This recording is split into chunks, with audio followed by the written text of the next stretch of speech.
Welcome back, everyone, to the Chip Lunch Podcast, episode 67, I believe. 67. 67. We are closing in on 100 episodes. Wow. I'm, as usual, joined by co-host Braden. Hello, Braden. Hello. How are you? I'm good. How are you? We should say what we do on the Chip Lunch Podcast is talk to people at our church here at Soul Revival Church and ask them about their stories and their walk of faith. Oh, wow. Maybe we should change it to Walk of Faith. The title. Walk of Faith. WAF. W-F. I'm just thinking of like a George Michael album or something. Oh, Sounds that does sound like a George Faith. Michael album. Anyway. Faith, the faith. Faith. Do you want to introduce our That'd be guest? a with wild us intro. today? A wild intro. Yeah, Joel in the blue denim. Anyway. Baby. No, that's a different song. Faith. Faith. Yeah, Oh, has he it's got Faith. baby? Yeah. I know you're asking me to stay, so please. Anyway, please don't George go Michael away, aside. because you're giving me the blues. That's not the song, words, bro. The only reason I learned that was because Limp Bizkit did a cover of it on their first album. I'm going to find that. Well, you Please introduce don't. our guest. Anyway, we're joined here this afternoon, tonight, at some Whenever you're point. listening. Wherever you are, whenever you are. Future, past, present. And remembers them no more. Oh, wow. We are joined by Ian. Hi. How's it going? Good. Yeah? Hey, Braden. You don't usually find yourself in Kirrawee. Nope. Why are you in Kirrawee today, Ian? I had a catch up with Stu, and we had a staff meeting as well earlier. Nice. Also, though, promote, plug. What is coming up on the 4th of February? The supporters event for the Ride Gathering. Yes. Yeah. Love for everyone to come along. So 4th of February, 4 o'clock it starts, I think. Yep, 4 p.m. Yep. And so Right. what's the, if anyone doesn't know, what's the intention of the supporters evening? It's a chance for us to invite our Christian ministry partners and friends and family to come along and hear about what we're doing at Ride, and to be encouraged and to just get to know us and our vision, and also for us to be encouraged by them as they support us in prayer as well. And you were saying in the meeting earlier that you think you're going to have like 100 people coming along. We're hoping. 1 million. Grace has a lot of friends. Yes, Grace. That's cool though. Yeah. That she has a lot of friends, so to be able to invite them. And are you looking forward to it? Oh, yeah. This is something you and Grace and Michelle and a lot of the core team have been working on for a long time. So Yeah. It's been, I guess, 3 years in the making. So. yeah, fantastic. And thanks again to you for all your efforts in getting this going and being part of it, because it's really exciting, right? Yeah. Yeah. Couldn't have done it without Soli's Kirrawee support. So yeah, thanks to you guys as well. Yeah. No, we love that we're planning a church outside the Southern Shire, really. Yeah. Yeah. Because you've done music and things as such over at Ride. I went to Ride when it was still in Michelle and Grace's lounge room, which was so cool because there were so many people just in the lounge room. So it's great that you now have a permanent venue where you're actually meeting. It's fun. I remember Ian and Michelle and I did Berea together online ages ago, and we did a mock gathering, if you remember that. So we did like a trial, I guess, ride. It would have been the first trial ride gathering just with us online, just to see how it would go. And it's pretty crazy to think it's 3 years later and you're getting ready to go for real. It's pretty fun. It's mad. Yeah. Anyway, let's turn our attention to Ian. Yes. First of all, I have a question, Ian. Well, we have lots of questions, but here's my first one. Tell us about the shirt you're wearing today, because it's a nerd shirt, but I think this was a gift. I didn't buy it myself. It was my sister gave it to me. I think she knows I'm a nerd, so she knows me well. Do you like the periodic table of elements? Is that the? Yeah. Or is it just because it's like you identify as a nerd, so that's what works? Yeah. I don't. Have you double checked they're all dislike it. right? I Sure it's have not. accurate? I would not know myself, but yes, Might be a mistake in there. maybe. Who's going to put in there's that a kind of secret effort? message I in don't there know. that I don't know. I feel like it could be some like inside nerd joke on there. Oh, wouldn't like it's understand. like a code. Yes. It's a, what's it called? I forget what that's called. Puzzle. No, a cipher. Ooh. Yes, that's what I was thinking. I don't think so. No, Not quite. unfortunately. Like how you Yes. just shut me down. Yeah. That's a dumb idea, Joel. It's the periodic table of elements. Anyway, what do you know where your sister got this from? Probably Maybe- Threadless, maybe. Oh yeah. One of those shirt places. Well, thank you for bringing it to the Chip Lunch, to the Third Space studio. on the Chip Lunch podcast. Let's ask the actual opening question, which is, Ian, how do you like to eat your hot chips? I don't actually have a really good answer. I did like Michelle's answer, which is to have it with friends. Very cheesy but nice answer. Did you like Weng's answer? I did not like Weng's answer. No, nobody likes that answer. He likes cold chips. No, if I were to have chips, I would want them hot. Yes. Yeah. I think my initial reaction to the question when I was thinking about it while I was driving down was as a true blue Asian, my my instinct would say if I had to choose, I would choose rice and not chips as my carbs. Okay. But yeah, if I had to have chips, it has to be hot. And I do like chicken salt. Oh. Yes. And you said that have you ever had hot chips and rice together? No, that would just be double carbs. Yeah. Carbs on carbs on carbs. Bit of bread on the side. I don't get the people who put chips in their sandwiches or stuff because chips is like the carb. To me, it's the stuffing, like the staple rather than the meal. Okay. Yeah. It's a hot chip sandwich is pretty good. And then there was Lauren's thing a couple of weeks ago where she's like hot chips on a sandwich. Or Ethan, I don't know if it's cold. Well, I suppose the hot chips would warm it up. Yeah. But it's kind of like that fattiness of the ham that would go with the chips, I reckon. Yeah. Well, your favourite one is what's the Canadian one that you like? Oh, poutine. Yeah, poutine. Yeah. Same as Louise's. Yeah. It's that's the fattiness from the gravy though. Oh. I guess rather than from the ham. I guess it's like the people who like chips and bacon. I guess that's something similar. Mm-hmm. I don't know. We're getting really off track. Not really. We're talking about chips. It's a Chip Lunch podcast. I guess, but I want to concentrate more on Ian's. Okay. Sure. Ian's journey with hot chips. Okay. So not a staple for you. Not a go-to. Not the go-to staple. If I get the choice, mash or whatever, I'll probably choose that instead. Oh, mash instead. Potato mash. Yeah. That's controversial. It's not really that controversial. It's just dry and just potato. That's it. Do you chuck a heap of butter on it? I love mashed potato with plenty of butter. Yeah. You just don't seem that fussed by potatoes, actually. No. I mean, I do like carbs. I love carbs. but chips is just not my carb. Yeah. So what is your go-to carb? So it's just rice. It's just rice. Yeah, I would just eat rice with lots of things. Yeah. Like everything? I think one of the things is because I live alone, and rice is the easiest thing to cook because you got a rice cooker, just stick it in, and so any leftovers will always just end up going with rice in the end. Whether it's I mean, most of my leftovers tend to be Asian food as well, but if it's just any other random KFC or something, I would just probably go with rice. Oh, really? Yeah. KFC would be good with so rice. Nuggets and rice? Or you just have the chicken? Just chicken. Okay.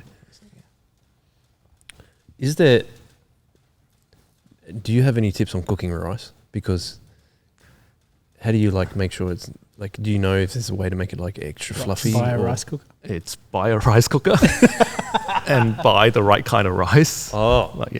What's the difference? What's the rice? I mean, there's different people have different tastes for rice. I think. What's your go-to? It's the Golden Phoenix, the purple bag, if you go to Asian groceries. Ooh. Do you think so? That's the different type of rice? A short grain. Yeah. Actually, and do you think the brand makes a difference? Yeah, I think the brand makes a difference. Yeah. I only ever buy the one brand, so I wouldn't know actually. Why that brand? It's just the brand that my parents buy. So I guess, okay. So it's a generational thing. Yeah. Oh, okay. Passed down from generation to generation. Yeah. The rice brand. The minute I found out that restaurants just use rice cookers, it was like, oh, okay, well, I don't know why anyone would bother. There's different types of restaurants. Yes. Which kind of, you think every single restaurant is using a rice cooker? Yeah. Okay. For sure. What's wrong with the rice cooker? Nothing's wrong with it. I thought it was it wouldn't be as good because it's just a machine doing it. I thought obviously you'd need to put more time and effort into it, more care and love into the rice, and get a better result. But it seems like if professionals can you do to rice? Well, I don't know. If professionals are just using a rice cooker, then I was like, well, okay. Well, that's the thing. I think the best way to do it. The implication in my head of a rice cooker is what a bread maker is to bread. Involving an appliance, while convenient, might not make it as good. But you know how everyone brought bread makers a while ago and then never made bread for themselves? But it doesn't seem like it would be that case with rice.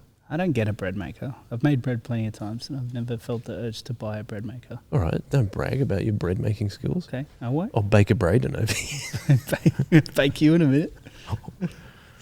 Can you tell us you it's the afternoon? Yeah. You got to go at me for giving. You can tell the morning episodes and the afternoon episodes, definitely. You reckon? Yeah, I reckon you could tell them apart pretty easily. I'm not the same weirdo every single time. Ian, why don't we ask the next most important question, which informs a lot of the podcast when we have guests on. Mm-hmm. How did you become a Christian? I'd like to start answering this question. I come from a Christian family, but I like to start because, to me, I like to take it as in, why am I a Christian now? And I think for that to be answered well, that needs to go back to like my spiritual family tree rather than just starting from me. Okay. Because as with most people, well, I hope all people, that like if you come from a Christian family, somewhere along the spiritual family tree, there is someone who actually became Christian first. And my dad told me the story once, so this is going to be like third hand, but I like the story, so I just want to share it. Yep. So the first person that became Christian in my family was my grand aunt, and she was living. This is 1930s. She was living in pre-war Shanghai, in China, and she's apparently they were living actually. Like apparently they were living in some kind of like block in Shanghai where, if you ever seen Kung Fu Hustle, like it's like this little like courtyard with like everybody living in the same area and knows each other kind of thing. Like Kung Fu Panda? No, Kung Fu Hustle, I haven't seen Kung Fu Hustle. It's I was in Kung Fu Panda movie. Is it a village or is it?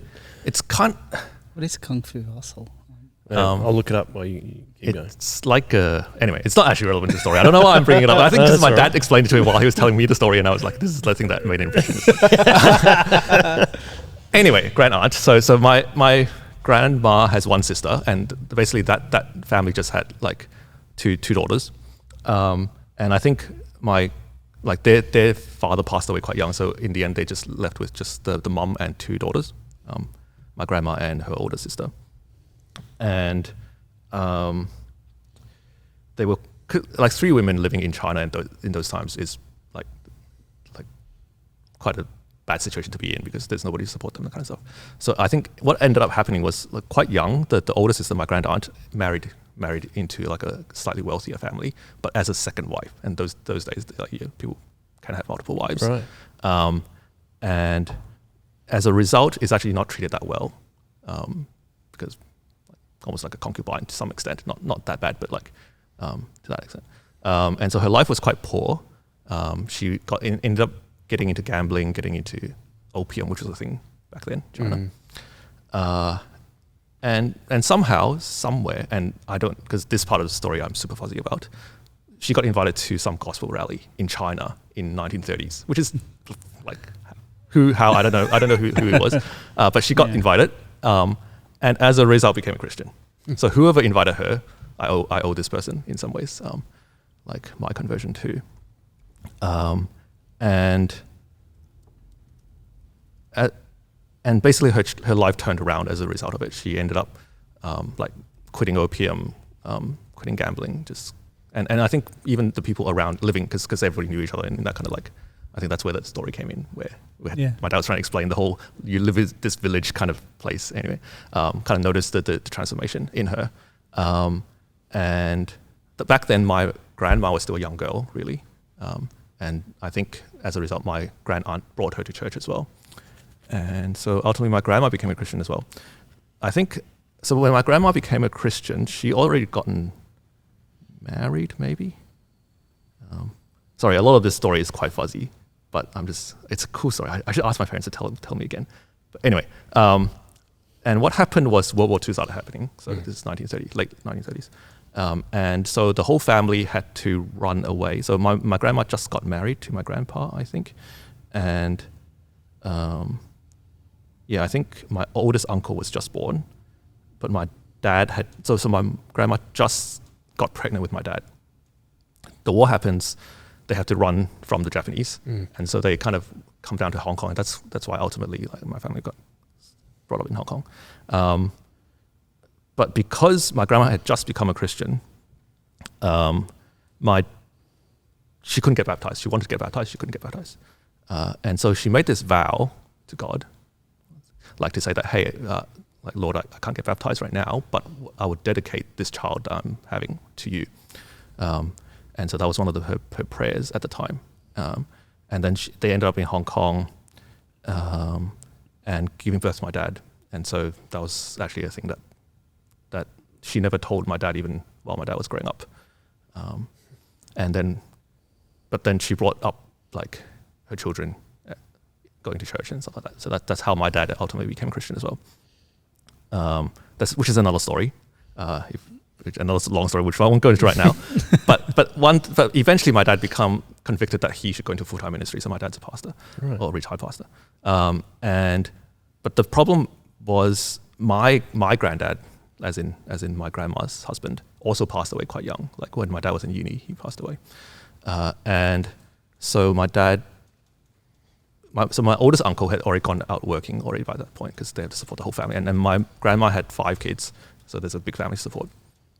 And so my dad, when he finished uni, he felt called to the ministry, but he was like, oh, if I told mum that I'm going to ministry, there's no money in it. Like, and so like he was worried that he would be not doing the Asian thing of supporting your own family and that kind of stuff.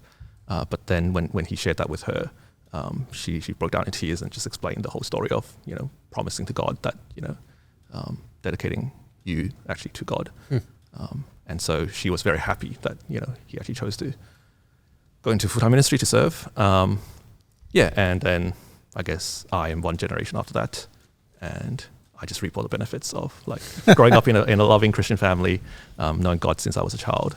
But I mean, like most people, for myself, I think I did not really understand the gospel fully until like late high school age, mid-late high school, I wouldn't say. So like for my own testimony, my own journey, I think I remember vividly that just before migrating to Australia, which like I was maybe about 12 years old, my parents took me and my sister on a holiday, just like a last holiday in Hong Kong before coming to Australia. And because I was 12 years old, I was coming of age. So my dad like took me aside into their, so me and my sister were staying in one room in one of the hotels, and then like they just took me into the parents' room and then sat me down and gave me this view about like, you should take Jesus seriously now that you can make your own decisions, that kind of stuff. And I remember that conversation, and then at the end of it, like I went back to my sister's room, or me and my sister's room, and she was like, oh, what did Dad want to talk about? And at that time, my sister, who's slightly older than me, she's kind of in that rebellious phase. And so she's like, stop going to church, all that stuff. And she was like, oh, what did Dad want to talk to you about? And I was like, oh, religious stuff. Like, it was my response. So to me, at that point, like, I think faith and like God was still very much my parents' business and wasn't my own. And yeah. And then it's not until I think I came to Australia. So when I migrated here, I was in Year 8. It was actually a little bit traumatic for me to move countries. I didn't quite expect it. So I moved to the US to live for 1 year when I was 6 years old. And during that time, I had lots of fun because the schooling system in Hong Kong is like super hardcore, memorize everything, like trigonometry when you're 6 years old. Road learning. Road learning kind of stuff. Yeah. Whereas when in the US, it was just like fun and games. It was just like like dress up for Halloween and stuff. Anyway, yeah. So I had a great fun time in the US, and I was like, oh, coming to Australia, that'll be cool. Like I'd just be like bludgeoning like I was back when I was 6 years old. But I think it was quite like different in the sense that it wasn't that schooling was hard or challenging. It was more just, it was a completely new system that I wasn't used to as a teenager. I had no friends. I just didn't, at that age, I didn't register that, hey, I'm going to leave all my friends back in Hong Kong, and this is going to be a place where I know nobody. I'm completely unfamiliar with the system. So in Hong Kong, when you're at school, you stay in the one classroom for the entire day, and the teachers are the ones that come in and kind of teach different classes. Whereas here, you go to different classes so after the first period, when I first class in Year 8, everyone walked off. Like the classroom was like, oh, what do I do? What am I doing now? Yeah. I had no idea. And ended up wandering the school like just by myself, like for like, I don't know, it felt like eternity, but like eventually I wandered into the teacher's room and then asked them or instruction. But basically, it was just a foreign system to me, and I just felt really alone. And I remember like going back home and then running straight to the toilet so that I could cry in the toilet, so that my parents wouldn't see that I'm struggling with the whole move. So it was quite a difficult time, and I think, but as God often does, like He uses difficult periods to draw us to Himself. And I think during that time, I started going to the youth group at the church that my dad pastored at, and made really good friends. And so from those kind of relationships, really developed a fellowship with other Christians. And also, just for the first time, I think I was able to ask questions of the youth leaders, and they gave really good answers. I think, like, given that I'm a nerd, like the way that I learned about God as a first thing was a very rational, like, kind of approach of like, is this really true? Can I really believe that God exists? Is the Bible really reliable? And so, as I investigated on that kind of very intellectual level, during my high school years, I think I reached the conviction that this is really true, and called myself a Christian. But I would say that it wasn't until I got baptized, I think year 12 or something like that. But it wasn't until maybe even uni age when I started going to CBS and all those things, which was quite formative as well, where I felt that I really got to understand what a relationship with God really meant, like in terms of knowing His love for me, and the fact that I acknowledge the truth of my own sin and need for forgiveness, but it wasn't, I think, until kind of uni that really hit home for me as a intimate relationship with God. I mean, there's always steps along the way, isn't there? Like, I think I became a Christian in year 10, but I don't think I took it properly seriously until year 12. And then even after that, I still had so much growth to say, actually, I'm making this decision. But it's funny that before we just started recording, you're like, oh, I won't have much to say. That was quite a story. And the only reason I'm saying it's quite a story is that there was just a couple of questions I want to ask you about going on there. Why did you move to the US when you were 6? My dad was studying theology in Fuller Seminary in the US. Oh, that's a very prestigious seminary, right? Just for 1 year. Yeah. Where is that? LA. Oh, in LA. Yeah, so I lived in Pasadena for 1 year. Okay, so just for 1 year, and then back to Hong Kong. Back to Hong Kong, yeah. So then what made your family choose to move to Australia? Was it your dad pastoring somewhere? So basically my mum, before she got married, studied nursing, and part of her nursing degree she had to do giving birth to babies. What's the thing called? Anyway, like midwifery. Midwifery, that's what. Yeah, and she actually did that as a practical in Sydney. Okay. Right. So she travelled from Hong Kong to do that. Okay. And during that time, she did a homestay kind of thing with a couple who was a pastor couple, like basically pastor and his wife. And so that couple ultimately started a Chinese church here in Sydney in the intervening years, and they needed pastors. And so my family came to Australia for a holiday, like the year before I migrated. And then they kind of invited my dad to go, hey, we have needs for Chinese pastors here. And me and my sister were completely oblivious, but then eventually I think my sister discovered some letter that was sitting on my parents' bed, which is like basically saying that, hey, come over to Australia and work for us. And so she then told me, and then I was like, oh my goodness. And then eventually my parents only told us 3 weeks before we migrated that we were uprooting and coming over to. Yeah. How did that go? Yeah. I mean, like I said, to me, I was fine. I was like, I didn't understand this concept of losing all my friends, and it could just be the same over there. But you've got to reestablish all the relationships. Is that what you found the hardest, like actually moving to Australia? Because you were saying there was a few things like adapting to it, but it was the fact that you were kind of on your own. I think it was in the beginning just feeling of isolation and not knowing where to go for support in some sense, because I don't want to go to my parents because they're like, firstly they're parents at that age, you kind of wanting to be your own person, but but also at the same time not having anyone else to turn to. Where were you? Where did you move to when you first came? I think for a very short period of time I lived with my auntie's family in Strathfield, but then our school, Penny Hills High, is in Penny Hills, so we lived in Penny Hills for a little bit, and then eventually just same area. Eventually, just stayed in that area. Yeah. What did church look like during that period for you? So the first week of coming to Sydney, I think the church is a Chinese church that my dad pastored at. They have a Cantonese speaking congregation and an English congregation at the time. But the first week I went to the Cantonese speaking congregation because I was just with my parents. Yeah. And I just fell asleep during the sermon. That's all I remember. Was your dad preaching? I can't remember who was preaching, but I remember because back in Hong Kong, actually, kids even in high school, because I was in year 8, kids in high school still didn't go to the service. I think we just went to Sunday school. Yeah. Okay. If I remember correctly.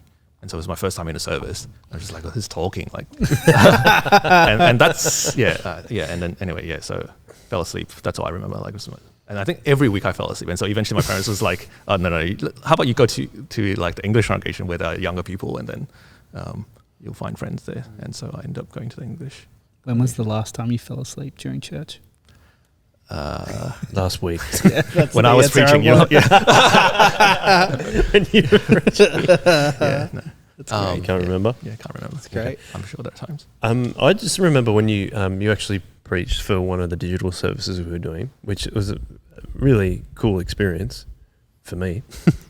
But I remember the story that you were saying about, it was a communion? Yeah. And that was one of the early weeks. Yeah, you didn't know what to do with the bread? In Hong Kong, they didn't do communion. At least the kids didn't go to the service, like I was saying. Right. Yeah. And so this was the first time I experienced communion. It was like, what is this? Okay, they were handing out bread. I'm going to take one. And then the girl next to me goes, kids are not meant to take this bread. It's holy bread kind of thing.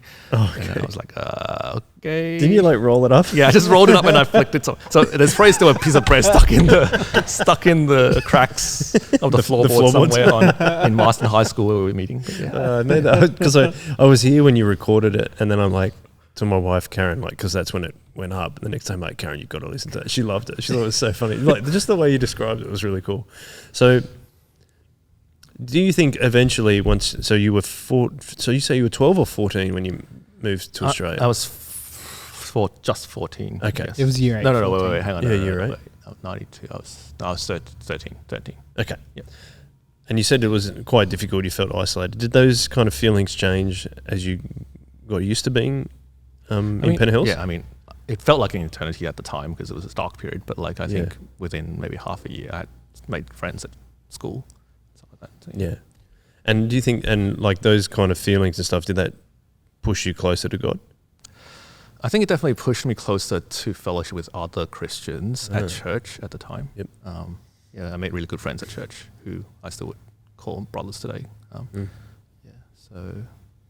I think growing up with those other brothers in Christ really drew me to what they saw as important as well. Yeah, that makes sense. I was doing actually doing a devotional study thing, and it was it's on Paul's letters, and it takes a section out of Titus, and I can't actually remember the verse, but it talks about how as Christians we should live to show how compelling Christ is. So we should live as righteously as we are able to, and to use the power that God gives us through Jesus to actually be transformed. And it was just what you were saying there made me think of that. It's when we're around other Christians, again, it feels like you're closer to God. So I can understand why you're saying that. I don't know why I said that, but I was just thinking about that yesterday. So it makes sense. And just hearing you say that is an encouragement for us to keep hanging out. We know that sometimes that a lot of a regular churchgoer nowadays is someone that comes once or twice a month, but to encourage people to let's do it every week, because there's so much to be gained from that. So if you went through high school, you got friends. Did you have an idea about what you wanted to do with your life once you finished school? Because it's always a big moment, right?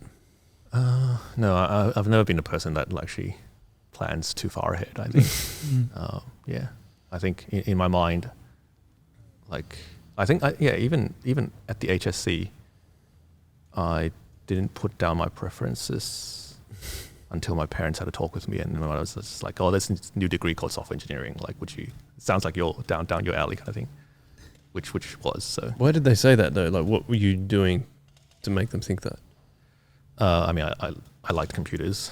I I've always liked video games, and you know how like all not all kids, but like me anyway. Like I was like, oh, if I had a dream job, it would be like game programmer kind of thing. Yep, yeah. Game designer, game. What was your go-to video game back in the day? Back in the day, what did you spend the most hours on? Do you reckon? I don't like in uni. It was StarCraft, but Brood War, like not the later one. I'm pretty old. It's okay. This is remember before like consoles, like PlayStation. I was playing on PC. Okay, it was on PC. Yeah. So yeah, StarCraft is. I remember when I was like kind of high school, people would be talking about StarCraft, the best game ever. Is that a role-playing game? It's RTS, like real-time strategy. Just like StarCraft 2 right now. Real-time strategy. Yeah. Anytime someone says strategy, I'm excited. I might have to play it. And anything else? Any other games besides StarCraft? I mean, I don't know. I played all sorts of games. Like I started off like, so when my, like I said, my dad went to my family went to the US for 1 year. Like like my dad got a electronic typewriter. I remember those. Yeah. This is like, because he thought this is the most advanced thing, and you're going to this US like modern country, and you're gonna like be up with it. And then like he shows up to the first lecture, pulls up his electronic typewriter. Everybody else pulls up a laptop. He's like, oh, okay. And so that electronic typewriter ended up being like me and my sister's toy for the longest time. It was just like the first computer-like thing that we had. So I remember typing up like stories, like creative writing, kind of like just on that typewriter. That's my first game, I guess, that I did using something. And are you still gaming now? Oh yeah. Oh yes. Oh yeah. What are you playing Too right much. Lately I've been playing Elden Ring, which is that's a popular game. I don't. Skyrim. Oh, see, this is a kind of realm that I'm not aware of as much in gaming. So tell me why you like is it Elden Ring? Sorry, Elden Ring. Elden Ring. Why do I like it? It's hard. I think I like hard things. Yeah. Have you ever played Monkey Island? Yes, I have played Monkey Island. That game is legit very difficult in my opinion. Really? Okay. Sorry, I did not mean it like that. You idiot. He's like, really? You Oh, idiot. jeez. You don't. I think I had Monkey Island too, and it was maybe I was too young, but I had no idea how to. I remember Pokemon being very hard when I couldn't read. I could read then. I can read Monkey Island. Sorry, let's go back to Elden Ring. Sorry, I did like Monkey. I remember playing Monkey Island with a couple of friends. There was a lot of good jokes in Monkey Island. Yeah, and laughing our heads off. Yeah. Sorry, Elden Ring though. What's the appeal? It's hard. It's hard. I think I like hard things. There's that feeling of when you do a hard thing and you achieve it. Then it feels good. So what do you have to do in Elden Ring? Like what's the main? Give me the synopsis, the IMDb of. It's one of those games where, like, and that's I guess the other thing that makes it like interesting is that it's very vague. Yeah, it's like build a character, do quests kind of thing, like, isn't it? It's Japanese, like From Software, the company that makes it is Japanese, and they like this vague, don't tell you anything kind of approach to things, and so, but then they kind of tell snippets of the story through item descriptions or the environment. You gotta like kind of. Like, and there's all these YouTube videos out there going like explaining like the lore behind the game when there's nothing in the game that actually tells you anything really. Right. But that's it's just cool, coming out with your own like nut job theories of what the story really is. Yeah. Apparently George R.R. Martin actually helped write the story behind. Oh, he's Game of Thrones. Game of Thrones author, isn't he? Yeah. Yeah. Right. Yeah. So how does he get it? Is it more like what's my character? What era am I playing in, or is it a bit more fantasy? Like I said, it's fantasy, I guess. Okay. Yeah. It's low fantasy. Well, there's high fantasy. There's dragons and stuff. Hang on. What's low and high fantasy? Oh, man. I don't know. I never got into fantasy, I've got to be honest. I don't know how to describe it, but Elden Ring is very dark. I mean, the series that it kind of comes from is called Dark Souls. Mm-hmm. So it's not very bright in the themes. There's a lot of like dodgy stuff happening with the lore, like if you read deeply into it. Okay. Yeah. Do you know the difference, Braden, between high fantasy is like Lord of the Rings? It's like elves and dragons and Oh, that kind of stuff. I So don't what's- know what low fantasy is. Low fantasy I just would like say, more evil. like closer to humans, but yeah, like more dark or something. Like Game of Thrones is sort of low fantasy because Yeah. magic is very not obvious in the world. yeah, in a it's sense. like there, but it's not like a main thing. Okay. Yeah, I don't But know. high fantasy, like the magic is like. yeah, everywhere Oh, kind of okay. thing. There you go. I've Like learned more something today. disconnected, I guess, from reality. Yeah, from what our reality. Yeah, what our reality would be. Okay, cool. Yeah. So do you see gaming as a bit of an escape? Yeah. Is it also like maybe related to the isolation stuff that you could go into this and it'd be like something that you'd be keen on, like to be able to? Yeah. Mm, Yeah. okay. It's just maybe I guess slightly it's- more brainless activity that Yeah. Yeah, helps it's me like relax. Yeah. the same reason people go fishing. Like some people find it relaxing Yeah. to do that. Some people gaming. Yeah, I'd rather game than go fishing, I reckon. I know. I'm just saying. I need action. I You don't need need to action? yeah, sometimes. There's high action in fishing. Though. when you get a fish. Yes. It's But like it's- there's that it's low- reward thing. Like it's Yeah, hard. it is. Yeah. It's hard. Yeah, right. I heard something recently that, like when you achieve something, like doing something hard, working something hard and achieve it, the dopamine is different. Like that you get the dopamine hit in your brain, like the chemical. By the way, just disclaimer, I'm not a scientist, if you hadn't already guessed. But Listen to the other 66 yeah, but episodes. it was a guy called some people might have heard of him. He's called Dr. Andrew Huberman. He's like a Yeah. neuroscientist, and he's on lots of podcasts and stuff. I feel like he just did the rounds on like every He has done lots of podcasts at the moment. But also, he was saying that next week. if you don't have to work hard to achieve the same dopamine hit, and he's relating this to social media, for example, and he's saying if you are constantly getting dopamine where you haven't worked hard for it, it's actually really detrimental to the brain. And I can't remember the next bit, but he was basically saying we've been so used in life a lot of the time to have to work hard to get something, a result or an outcome or whatever it is, but smartphones have completely changed that the limit to actually getting the dopamine hit is really really easy. So then your brain becomes more addicted to it. So you're still trying to find a higher and higher dopamine hit, but you keep going to the thing that makes it easier and easier. And that's why people do social media or internet detoxes, because they basically have to detox from teaching their brain to have this constant thing of not having to work hard for dopamine, whereas actually our bodies and I suppose we could argue that the way that God has designed our bodies is to actually like work hard for something so you get the reward or the rewarding feeling at a certain time.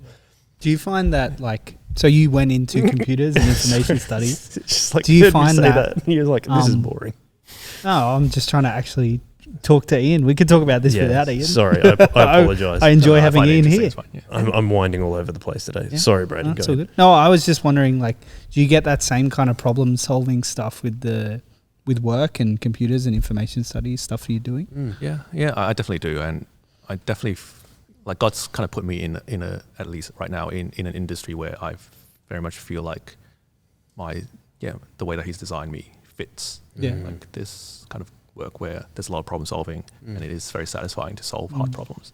Yeah, because like software engineering or coding is, I mean, I've heard it described as a bit of an art. It's almost like writing a story or an article or whatever. It's that there's different levels of how well you can code. Would you agree with that? Oh yeah, for sure. I mean, it's not art in the sense that you can do whatever like creative with it, but there's definitely an art to it. Of like there's good looking code and there's Like terrible. clean Yeah. code and all that kind of thing. Is that because like people can come in and when they look at the code they can figure out easily what's going on, compared to if it's jumbled up, it's a lot harder to figure out where a problem is. Some people think that it's elegant to have this like one line that no one can ever read, but it does all the things, you know. But it's So you're not a one line kind of guy. I mean, there is elegance to like like clever Yeah. like lines of code, let's say. But yeah, I mean, you work in a team, you got to be like Yeah. People got to understand it. sophisticated like code kind of. But I mean, again, it's the same as writing. If you're writing all over the place and people are like, I don't know what they're talking about, it's the same with code, I suppose. You're just communicating in a different way of like this is how I've programmed or put commands into something. And then if you go say, can you go in and change something or like fix this bug or something like this, if they can't figure it out, they're like, I'm lost. Yeah. I mean, there's some art to like, I don't know, like cool algorithms kind of thing. Like imagine like if you're reading Shakespeare, it's not the easiest to understand, but then the thing that it can express is quite cool. I guess coding is different because ultimately you want the output to just be a functional piece of software. To perform the function it's meant to. So there's less to, no one's going to read the code to enjoy it, you know, like you would read like Hamlet or something like that. Yeah. Unless you're a coder, maybe though. Yeah. That's like, you've been working in the industry for a little while that's made a lot of changes. Have you found that challenging to keep up with new things, and like have you had to retrain or just for sure? I'm not getting any younger. That's what I'm realizing as I get like further and further into this industry. Yeah, definitely the environment or even the way that we do work has changed a lot since when I first came out of uni. What would you say is the biggest difference between what you did at uni, which I'd like to ask you about, what you did at uni and what you do now? Is it automation?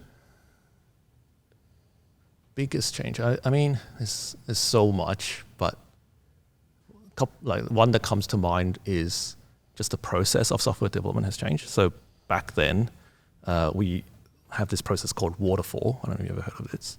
Like where you have a project, you plan like what you're going to do, you implement what you're going to do, you test what you're going to do, and then you deliver what you're going to do. And that would be like 2 years as the whole project. And which means that in those 2 years, if any of your requirements changes, you've already planned the stuff, you just got to keep follow through until you deliver. But then obviously with modern kind of software development processes, we recognize that the world moves fast, and you can't just go, hey, make a plan that lasts for 2 years. And so this whole agile like methodology comes into play, where you break your work down into sprints, which is usually 2 weeks or something like that, or 1 week or whatever. And then each sprint you have a backlog of work to do, which you try to achieve. And then, but then at the end of the cycle, basically it's iterative, and you go back and evaluate, okay, which are now the top items, which are the highest priority. And it could be like something new came in the last week that says, hey, instead of wanting a red car, we want a blue car now. And so you got to paint it blue. And then, so that's a new task to paint it blue. And then you can definitely change your kind of priorities as time progresses. So by the time at the end of it, when you're delivering what the customer actually wants. Wow. And so it's kind of that agile methodology is a big change, I think, within the software industry. It feels like the 2 year process is, like you're saying, very like quite old school, like the kind of first version of software development, whereas like we have time to, like we spoke about just before recording Windows 95, like the next Windows came out, Windows 98, right? So that's a gigantic computer company in Microsoft taking 3 years to build their next iteration, where now it seems that things are moving so fast that you can't do that. Like that's impossible, because like by the time then the customer, like you're saying, is their priorities have changed already. And I suppose, just reiterating what you were basically saying. Your parents though said that software engineering would be a good idea. When you saw that as a priority, as a choice, as a uni course, you're like, yes, that's definitely what I want to do. Yeah, I mean, I didn't have strong opinions, but definitely in the sciences, because I was very much a nerd. So yeah, and I like computers, so it makes sense. You keep saying that you're a nerd. What do you think that? Why do you say that you're a nerd? I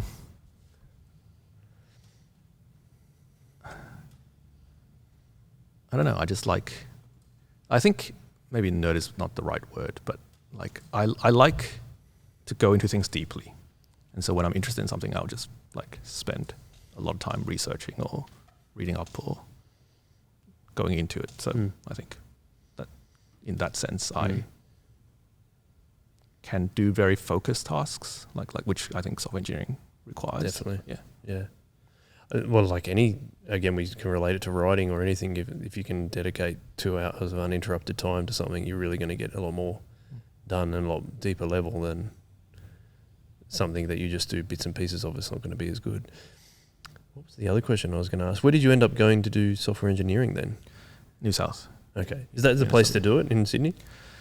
Like the year that I did it was the second year it was offered. Like that was way back. Yeah, but it was the right place. I mean, it was engineering was typically you go to New South for, I think. Mm. And was that time you decided you wanted to be a game designer? As a kid, I wanted that. Like I recognized that I look at the life of game developers, that's just like way too hard. Yeah, talk about that a bit more, because I've heard a few stories about that. Sorry, you're going to say something, right? Oh, it seems like it's very much deadline, like take over your whole life kind of job. Right? I mean, I haven't never been. I don't even know any game developers myself, but just looking at the kind of work that would be required, I imagine you'd just be all-consuming in some way. Yeah, I mean, I've seen like it's like leaked memos or something from some game, like the big gaming companies, and they're like, "Yeah, we worked 15-hour days for 6 weeks, or so not like for a couple of years, to get stuff done," because it is such a big industry now. But it's you think they might be able to develop some better ways of getting stuff done, given that it's Santa Monica Studios, who are a big gaming thing, released like a really long documentary on what it was like to release a AAA game, which is like one of the games with the biggest budgets in the world. And it just looks like so much work. Yeah. And so many deadlines. And not meeting those deadlines is like chaos, and trying to it just looks like, I'm like, wow, it sounds really fun to be a game developer. And then you see what it's actually like. You're like, that is so much work. It's crazy. Especially how like those big games, like those open world games and all that kind of stuff, like the amount of detail. Some dude's sitting there for years, like making a tree look really, really good. But then would have to do like 100 of those different trees to make it look even more realistic. So crazy. So then, if you talked about campus Bible study, so that's how did you get involved with that? Because I've speaking to a lot of guys from Ride of saying that campus Bible study was something really important in their kind of spiritual formation. I think I got into that because my sister got into it. I think my sister, like, even though she went through this rebellious phase of not going to church, like ultimately she actually has a huge impact on my spiritual journey as well. Just older siblings, I think, actually tends to have that. She started taking church seriously, and eventually, went to New South as well, and then went to CBS. And so, what did she do at New South? Psych. Cool.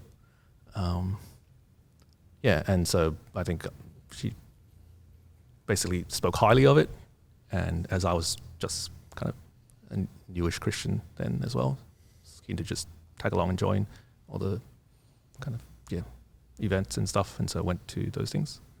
And why did your sister have such a big impact on your faith? I don't know, because you live with them, and like she was the one who like trained me to do follow up and stuff like that. So I think, and you look up to your older sibling. I mean, I looked up to my older sibling, and I don't know why. She was just there. Yeah. Were you both still going to the same church? Actually, so towards the end of high school, I can't remember which year it was. Like the church actually forked into two churches. Like it's sort of planted, and so my sister went to a different location one. Okay. But it was still under the same umbrella. Okay. Yeah. Was it the different language speaking congregations or no? And it was just like basically completely new location. They bought a property and then basically had a location away from the mother church, basically. Oh, well, cool. Yeah. So she went and joined the newer location? Yeah. Wow. And so at this time, so you're going to campus Bible study? Are you going to church regularly too? Like, still. Are you involved in youth ministry or anything like that? I think my involvement with ministry has always actually been more with church than with like campus Bible study or anything like that. Right. So I tended towards church ministries. Yeah. I started leading a youth group too early, really. I think end of year 12. I think I was like, I don't know, vice chair of the youth group or something like that. And that continued basically throughout my uni years where I was leading a youth group. And for how long did you lead a youth group? Because I know that we've had Joey on the podcast before, and you were one of his leaders. Yeah, so it was during that period that I was leading Joey, I think, like during uni. And he was in high school. How was Joey? He was one. I think he was okay. Like I think the kids that I found challenging were like year 7, 8 kids. Like, Okay. They were the rowdy ones. I think I let Joey when he was in year 10 or something like that, year 10, 11. And they've settled down by then. So Not all of them. Not all. Most as Braden can probably attest, as the Friday night pastor. Everyone's an individual. Some people rev up in year 10. You never know. oh, Yeah, I reckon that's true. Like when I was leading, I think there was a couple that rev down. There's a couple that revved up. So then, how do you get a job as a software engineer? What's the path out of uni that you're a software engineer? So I did software engineering and finished just after the .com bubble burst. Gauge my age. But that was a terrible time to finish off software engineering, basically. And basically, I couldn't find work when I first came out. What was the .com bubble? Yeah, for people that don't know. Basically, there was a period where the internet finally became a huge thing. Everything was internet related, like something, whatever. Like, Yeah, every like single company. Yahoo is a good example of that, the .com phase. Yeah. Yeah. I don't know what kind of companies came up and died during that time, but basically everyone's throwing money at like anything related to the internet. Yeah.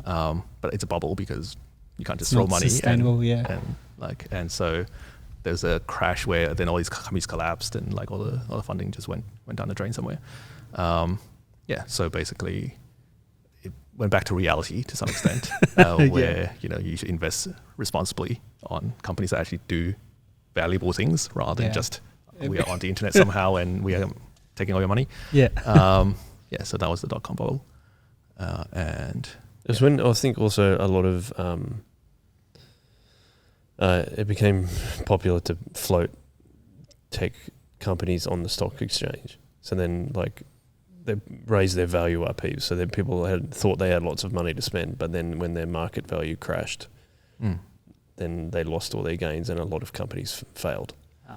So like it would have I think it was from like the mid 90s, it like ramped up a lot. So there was heaps of jobs in software engineering, but then things turned pretty sour pretty quickly, like within 5 or 6 years, because there was nothing supporting that market. I think is the idea.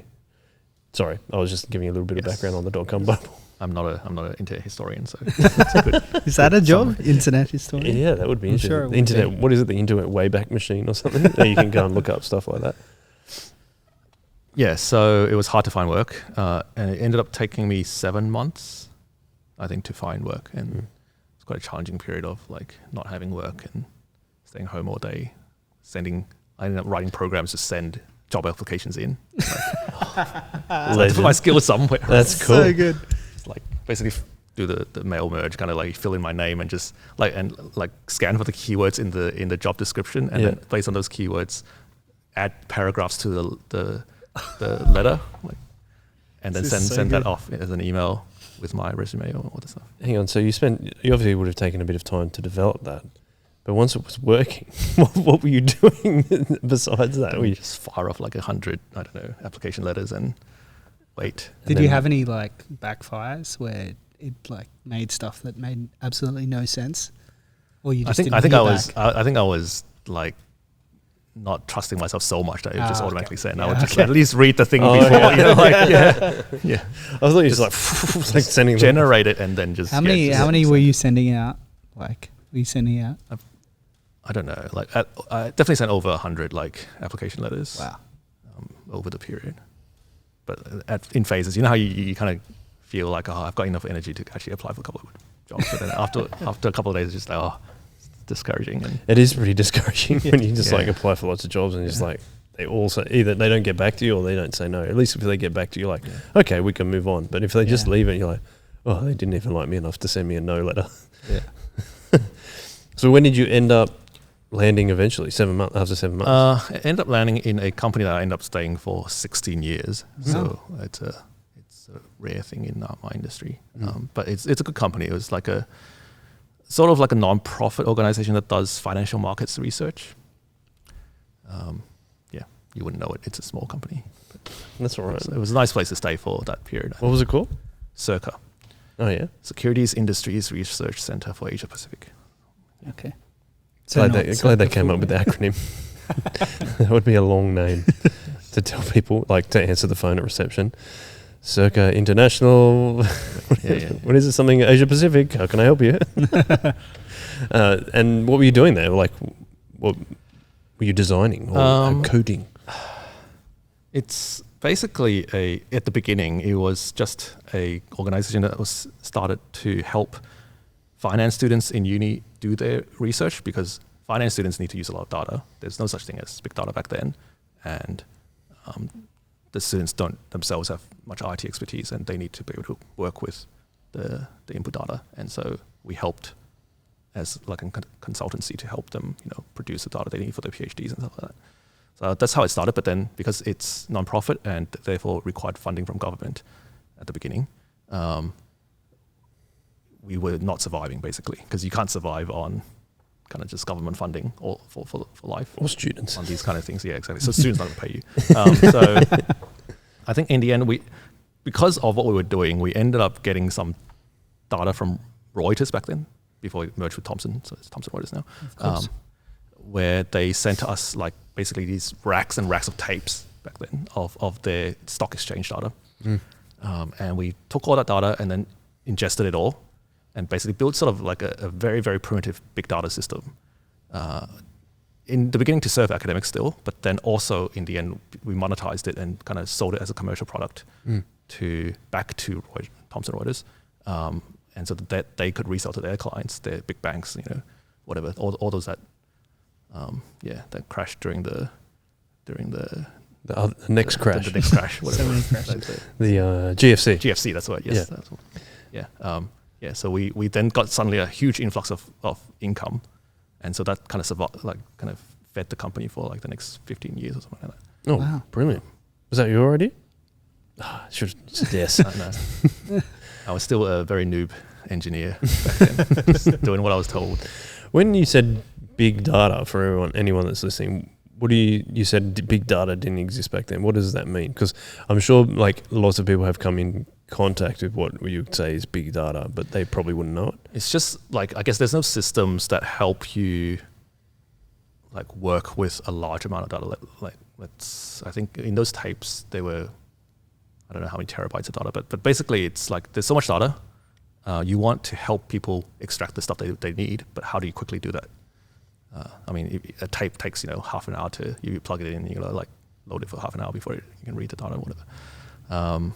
So basically, how do you build a system that allows easy querying of that data?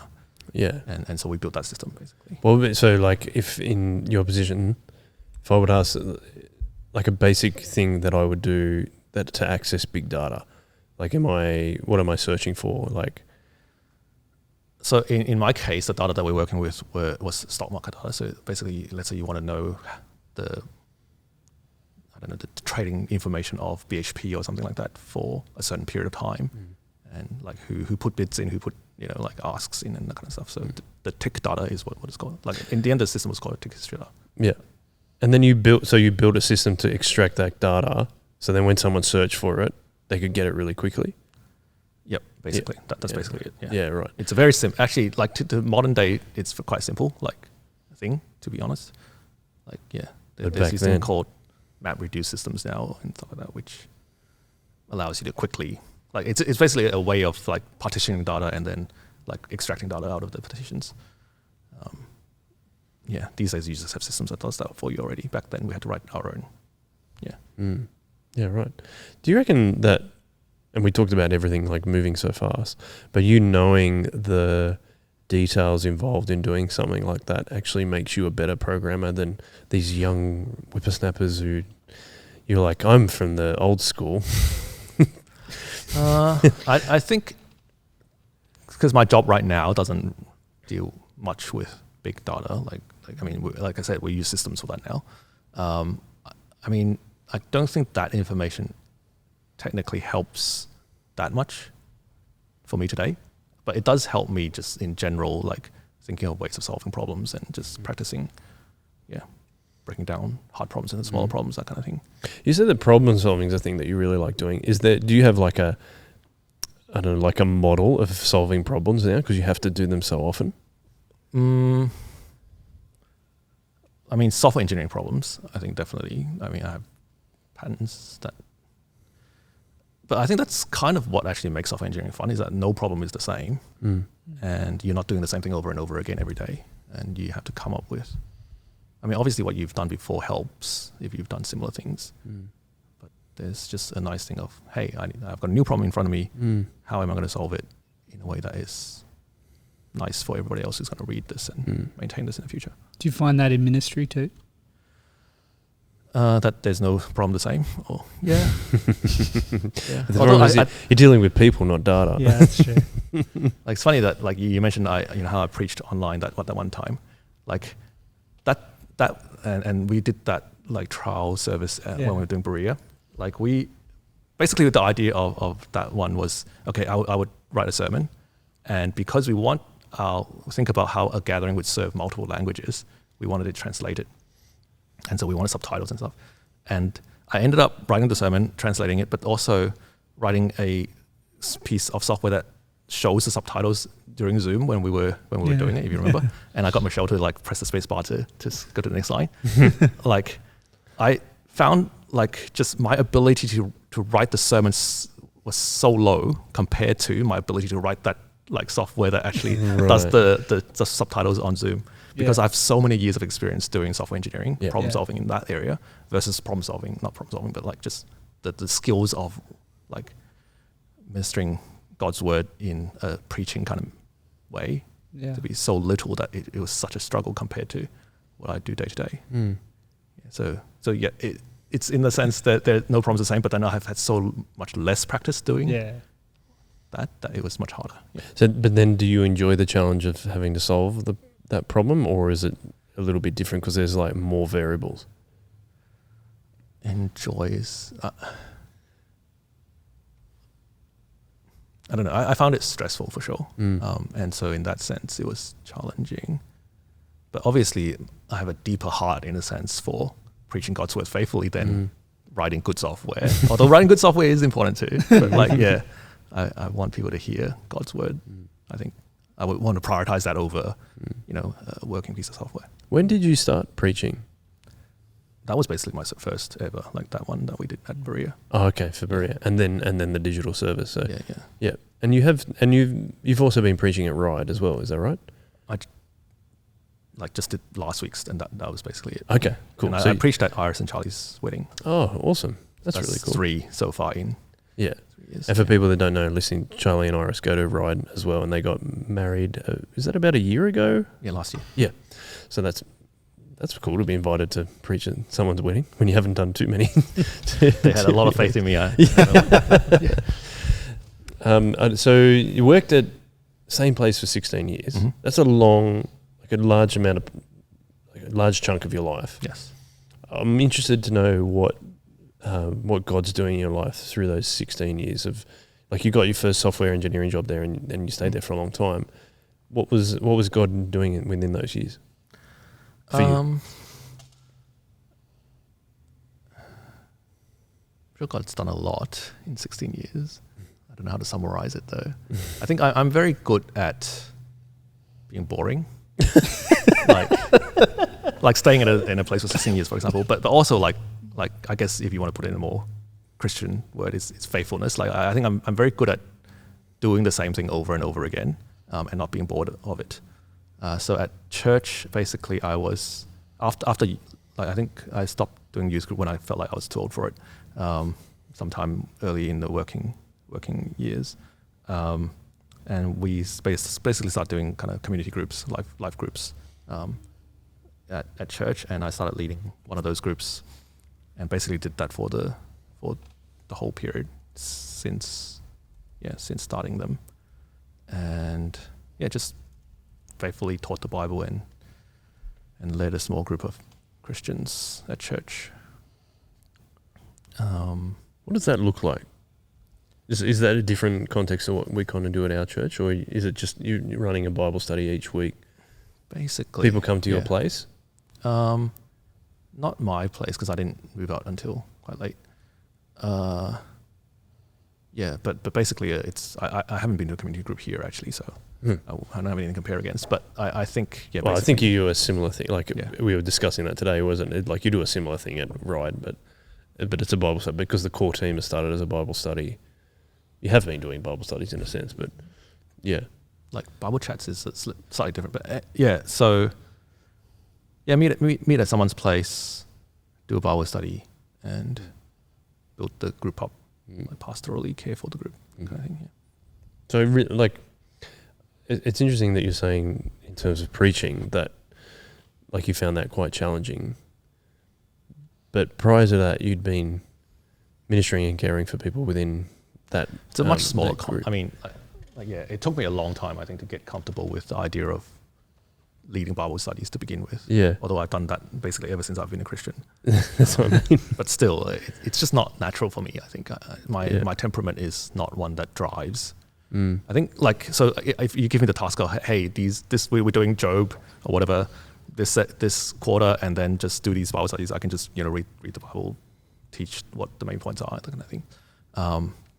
But then if you tell me to actually lead the group or in our case a gathering, I really struggle with like that kind of like taking the initiative and driving next steps. Okay. I've always been a follower.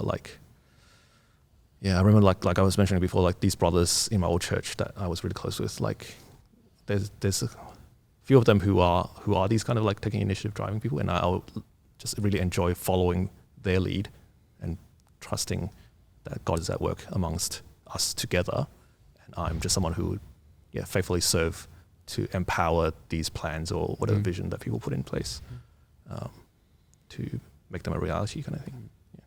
So that makes me think about the question of that. Why did you choose to kind of get involved with Soul Revival and start, like, I feel like that you're very much driving something that's quite new and you've got to keep it moving forward with the church plant. So how did you get involved with that, and how did you get involved with Grace to start doing that? Yeah, definitely not something that I thought I would do, and not that I'm unwilling. It's more so. Grace approached me, 3 years ago now, I guess, with this idea of starting something. Did you meet her at City Bible Forum as well? So she went to my church. Oh, okay. Before coming here, and but I think I'm very big on friendships. That's what I preached on last week. Nice. And Grace is a good friend. Yeah. And so when we talked about it, I think it really appealed to me, the idea of working with her. And I feel like we're very much aligned in terms of just heart for the gospel. And also, I think I've already had maybe one interaction with Stu by that point, maybe. Yeah. And talked about kind of the vision, like his vision for church and this idea of all age, all stage. And that, I think, aligned very much with my convictions that God was bringing me to, I think, at the time, through just reading books and reading the Bible. So I felt that in many ways God was preparing me to do something, and not to be too boring and just do the same thing over and over, like forever. Yeah. But it was a hard decision. Like I remember just praying one night and spending the entire night just praying about it. So Grace brought the idea of possibly starting a church. I think we have different opinions on what idea she brought, but no, tell us your side of the story. I think, like, what she was proposing, I think I told her that, like, it meant that I have to pull back from my church, because I think her idea is some kind of missional Bible study. Anyway, maybe my memory is like I don't want to put words into her mouth that might not have been her words. But yeah, I think we wanted a place where we could invite our friends, basically a gathering where the Bible is opened, and yet non-Christians will feel like they would be able to feel comfortable joining. So I had questions at the time about, like, what then would it mean for my involvement? And I think even from the beginning, I had this picture that at some point, I was very much unsure about what it would become because it was so vague. But definitely that I needed to pull back from my current church. And at some point, it meant potentially either changing churches or starting something new and this becomes the church.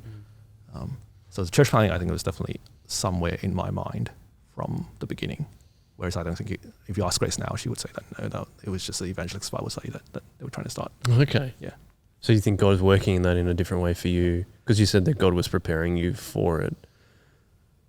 Yeah. Yeah, like I mean, I meant more like preparing me in the sense that like my convictions aligned with what Soul Ease is doing. Okay. And yeah, also just I think working within the team with Grace and Michelle and other friends. Did that become real for you when the plan was to kind of move from a missional Bible study, which is what Bible Chats was, to becoming a fully fledged church? There was a lot of like, just social searching kind of stuff happening then.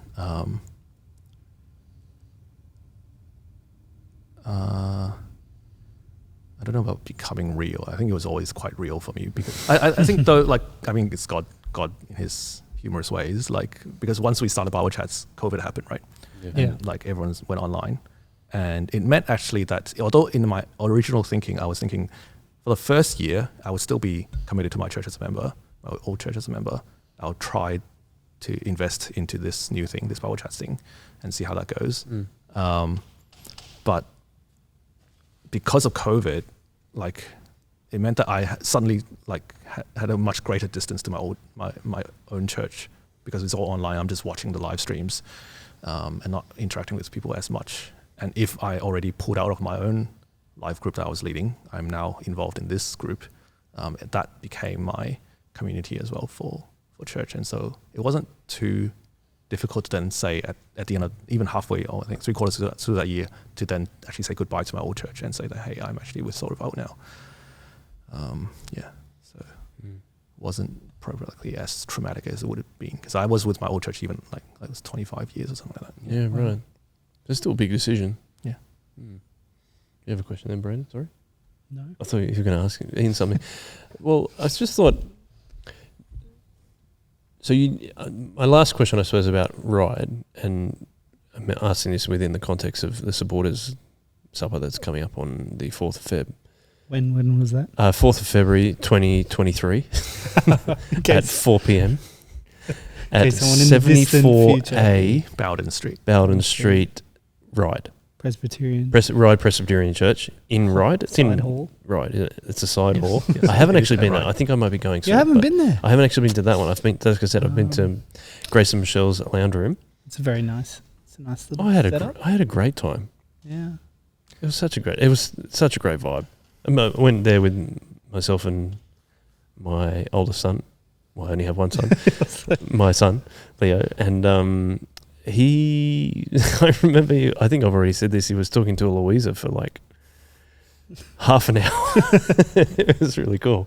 When I went, I felt very much how you guys were trying really hard to be Soul Revival. And for someone that's grown up in Soul Revival since year 9, that's when I started going to youth group, never been to any other church like regularly, to see you guys in a suburb quite a long way away from anywhere that we live or people that I usually went to church with go or live, to see you guys in a completely different context in terms of location, also different cultural background as we know, but also to see that like you guys are really trying to live out Soul Revival as well and doing the same kind of thing was very encouraging to me. And not because Soul Revival and the Shock Absorber method and the way that we do church is the only way to do church, but it was really lovely to see the way that Jesus transforms all of us, like we were saying earlier, but also that we can express that in different ways. But to see it doing the same ways we're trying to do here at Kirrawee and at Yarrawarra and at Cronulla, that does translate, and I think that's what was really exciting for me. And now to see you guys doing, you're going to be a full-on church plant now, along with having Joey come on board and all that kind of stuff. It's very, very encouraging. And that's why I want to go over there again. Because, I mean, that's the only disappointing thing to me. The only disappointment is that you're just a longer way away. Nothing else. And that's just really exciting and really fun. So I just wanted to love to have you. Hey, thank you. Might be next week, actually, I think. Last question, because before we wrap up the chips. We've looked over like a lot of parts of your life, and now you are obviously an older Christian than you were. What do you know now as an older Christian that you wish you knew when you were a younger Christian? And I'm wondering if you can weave this into the spiritual family tree. So I'm trying to figure out a way to get it back to that, but I haven't worked it out yet. That's fine. I think I would have liked to have given the convictions about like how church ought to be, like that I have now, to my younger self earlier. If that makes sense. Like growing up in a Chinese, the Chinese church is great, and I have nothing bad to say about them. But I think one of the things I wrestled with about church for many years is, I think, and this is typical, I think, of Chinese churches, where the English congregation of the church is a younger congregation because it's typically the second generation, and there's a distance. Feels like there's a distance between that congregation and the older generation, the Chinese congregations, and both, like obviously in the generation gap, but also even just in terms of theology and convictions and things like that. But as a result, there's this divide that even though we're all Chinese by looks, like we are in some ways more similar than like your typical like multicultural church. Yet there is not as much unity that you would hope to see. Like the unity that would happen would be, okay, you have a church camp and you have like this compulsory fun kind of section where everyone's forced to play games together, and those games are either corny to one group and like just inappropriate to the other group. So it never quite works. And I think, and as growing up in the English congregation as a young person, I did have that feeling of I just want independence from this Chinese older congregation, because we can make our own decisions. We know what's best for ourselves. But then I feel like that it misses out on the gospel, like supernatural testimony that we can have of different people can come together and be united in Christ in spite of our differences, and actually learn from our differences the way that, like shock absorber teaches. So that's one of the I think towards my later years in the church, I tried to like do some of that at church, like just to like reach out in friendship to other congregations, but it's hard, like it's culturally just not quite there. So in my youth definitely I had just not helpful views of the unity within church. I feel like you have, what I said just before I asked you that question, you said it much better just then than I could have. I think you're right. I think that hopefully what we're trying to do here at Soul Revival as well is just, again, we've talked about it before, it doesn't matter what our background is, like Jesus is the leveler. Nothing else has to come into that, and then we can express church out of that, rather than trying to force people together and then go, hey, Jesus says this is good too. Like it's almost like it's a little bit backwards kind of thing. It's like, and is that time, do you think that's where your convictions, like you're talking about, and then you started reading books and things like that, that's where your convictions came from, was just your experience in that Chinese church? I think it came from, I think, somehow these books landing on my lap, which kind of talks about this stuff. And then as I was reading them and then interpreting how my current church at the time was living out the gospel or not living out the gospel imperfectly. I think that's where I became more and more convinced that the gospel can do greater things. Any final words, Braden? I've talked a lot, sorry, so I would love to give you the floor to... It's all good. It's on my podcast. Come on. I just think it's super encouraging. I think that,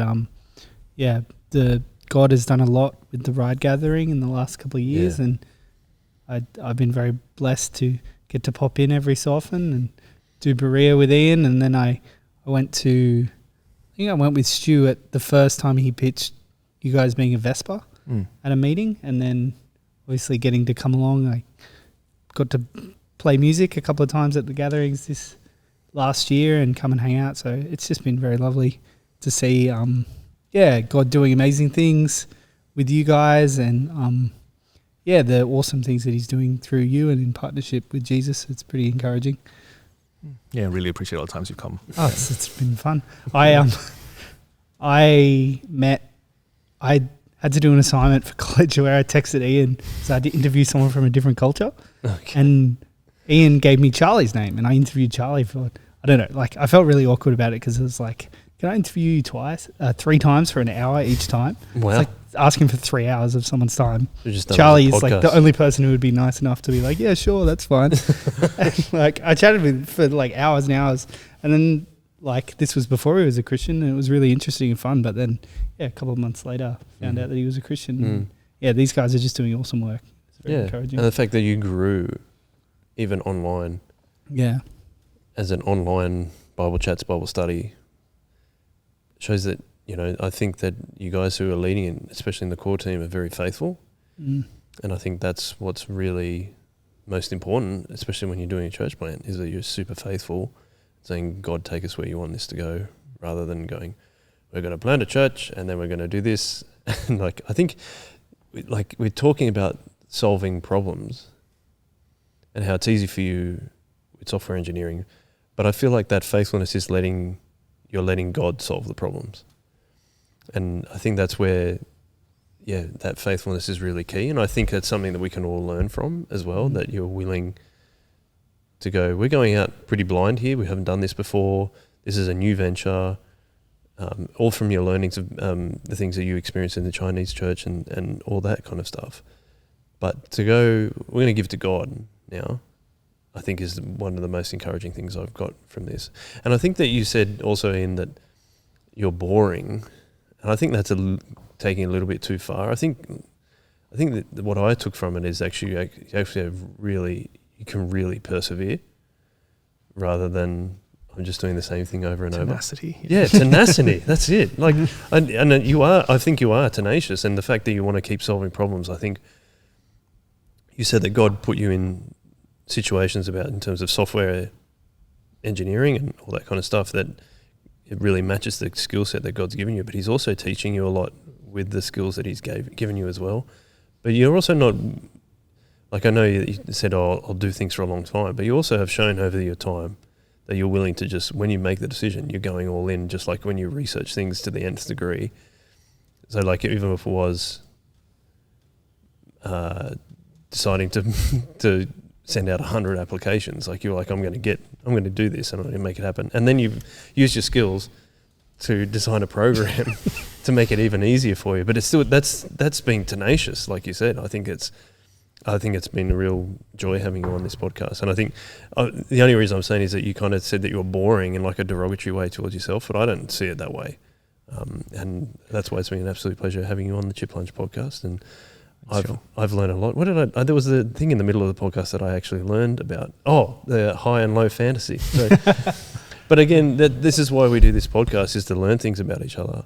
Be in community with each other, and hopefully just doing community in a different way. People can learn about each other just listening to the podcast. You'll have to ask Ethan about the fantasy. He'll know a lot more about it than I would. He reads a lot of fantasy, doesn't he? That's a good point. Have to have Ros Bilhars on the podcast. That is another good guest. Good feeling. She's very fantastical. Yes. Fantastical beasts. For our book podcast. Our high and low fantasy book podcast. Yeah, that's probably not one I'm going to be on too often. But anyway, let's wrap up the chips. But thank you so much, Ian, for being on. Yeah. Thank you for being here at Soul Revival Kirrawee all day and willing to come on to the podcast at the end of the day too. As we said, we went a bit all over the place because it was in the afternoon. But yeah, thanks very much. Thanks for the lovely shirt. And can't wait to hang out with you guys at Ride and continue to partner with you as you want to spread the gospel. And again, we'll say to our listeners, Saturday, 4th of February is when Ride's supporters dinner is on from 4 p.m, 74A Bowden Street, Ride at Ride Presbyterian Church. Yep. If you can make it, the guys would love you to come along to support them on that particular evening. So if you can't, be praying. Yeah, 100%. Great point. And yeah, we'll leave it at that. And we always finish with a one way. And if you're willing to finish this with a one way, that'd be great. So thank you again. Thank you everyone listening and watching. Love that we always finish this way, but if you don't feel like it, but every other time we do. Sometimes people have been on they don't feel like. Yeah, sometimes they're on there and they're like, oh, and like they don't know what a one way is. So I apologise to those people I've made uncomfortable. If you're listening to the podcast, thank you everyone listening. Thank you, Dean, again, and one way.